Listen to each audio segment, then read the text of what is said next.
Good evening student.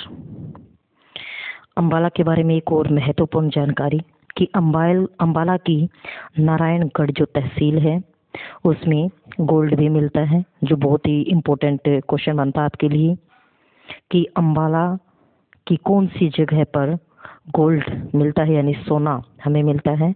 तो अम्बाला की नारायणगढ़ तहसील से हमें गोल्ड मिलता है।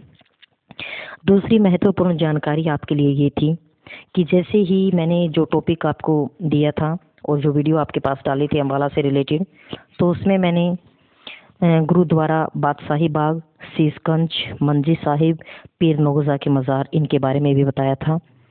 और मैंने आपको बताया था कि गुरु गोविंद सिंह, गुरु तेग बहादुर और गुरु हरगोविंद सिंह का अम्बाला से संबंध था। तो बच्चों, मैंने ये चीज़ क्लियर नहीं की थी क्योंकि वो वीडियो ज़्यादा बड़ी बन रही थी, इसलिए मैंने सोचा कि इस टॉपिक के बारे में आपको अलग से बताएंगे। तो गुरु गोविंद सिंह का अम्बाला के साथ संबंध था, इसमें कोई दो राय नहीं, क्योंकि वहाँ अम्बाला के नज़दीक ही गांव में उनका जो ननिहाल था और जब वो बचपन में लगातार 6 महीने वहीं अम्बाला में उन्होंने बिताए थे अपने मामा जी के साथ। और गुरु गोविंद सिंह को चिड़िया से वो हमेशा एक बाज रखते थे और उनसे कई बार बोला भी गया कि बाज के साथ हम अपने बाज को लड़ाएंगे।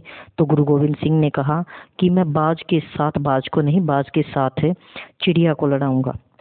तभी उनसे कहा गया कि बाज का शिकार या बाज का जो भोजन है वो चिड़िया होती है, अब चिड़िया से बाज को कैसे लड़ाओगे। वहीं पर एक बगीचे के अंदर जो 2 चिड़ियाएं एक पेड़ के ऊपर बैठी हुई थी, उन दोनों चिड़ियाओं को एक रूहानी ताकत गुरु गोविंद सिंह ने दी और उन्हें इशारा किया कि इस बाज पर टूट पड़ो। तभी उन दोनों चिड़ियाओं ने उस बाज को नोच डाला और उसे मार डाला। तभी से उन्होंने ये कहना शुरू कर दिया था, चिड़िया से मैं बाज लड़ाऊं तभी गुरु गोविंद सिंह कहलाऊं। तो बेटा जी, गुरु गोविंद सिंह का यहाँ गुरुद्वारा मंजी साहिब, बावड़ी साहिब है और जिस जगह पर चिड़िया और बाज की लड़ाई हुई थी वहाँ पर भी एक गुरुद्वारे का निर्माण किया गया है, जिसे गुरुद्वारा बादशाही के नाम से जाना जाता है। और अम्बाला से कालका जो चौक है उससे सिर्फ 1 किलोमीटर की दूरी पर ही गुरुद्वारा मंजी साहिब और बावड़ी साहिब, जिसका नाम रखा गया है, वो स्थित है। बावड़ी साहिब इसका नाम क्यों रखा गया है? क्योंकि जब गुरुजी वहाँ पहुँचे तो लोगों ने उनसे कहा, हाथ जोड़कर गुजारिश की कि यहाँ पानी की बहुत ज़्यादा किल्लत है। जैसे ही गुरुजी ने वहाँ खुदाई शुरू करवाई और वहाँ पर एक बावड़ी, यानी जिसको हम तालाब भी बोल सकते हैं, वहाँ पर खुदाई शुरू करते ही मतलब उनके तिल्स्म से, उनकी शक्ति से या फिर उनकी आराधना से, जो भी कह लीजिए, कि वहाँ पर पानी की धारा फूट पड़ी। और आज भी वहाँ बावड़ी साहिब या मंजी साहिब नाम से एक गुरुद्वारा बनाया गया है, जो अम्बाला में कालका चौक से 1 किलोमीटर दूर है।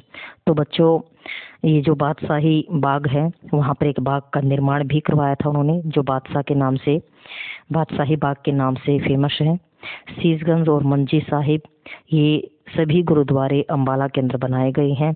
और सिर्फ सिखों के जो छठे गुरु थे गोविंद सिंह, वो ही नहीं बल्कि तेग बहादुर और हरगोविंद सिंह भी यहाँ इन गुरुद्वारों में आते जाते रहे हैं और लोगों की हमेशा इन्होंने मदद भी की है, तभी इनका संबंध अम्बाला से है। उम्मीद है कि ये टॉपिक भी आपका क्लियर हो गया होगा। अगर किसी भी बच्चे को किसी भी टॉपिक से रिलेटेड अगर कोई भी प्रॉब्लम आती है, समझ में नहीं आता, तो बेटा आप सबसे पहले तो चैनल को सब्सक्राइब कीजिए ताकि नेक्स्ट जो भी वीडियो डालें वो आपके पास पहुंच जाए। दूसरी बात, नीचे कमेंट करके आप मुझे बताएं कि कहाँ पर आपको डाउटफुल लग रहा है और किस टॉपिक से या फिर किस क्वेश्चन से या फिर कोई भी आपको जो भी प्रॉब्लम है, तो प्लीज़ आप कमेंट करके मुझे बताएं ताकि मैं उसका सॉल्यूशन कर सकूं और आपको और ज़्यादा बेस्ट देने की कोशिश कर सकूं। Thank you.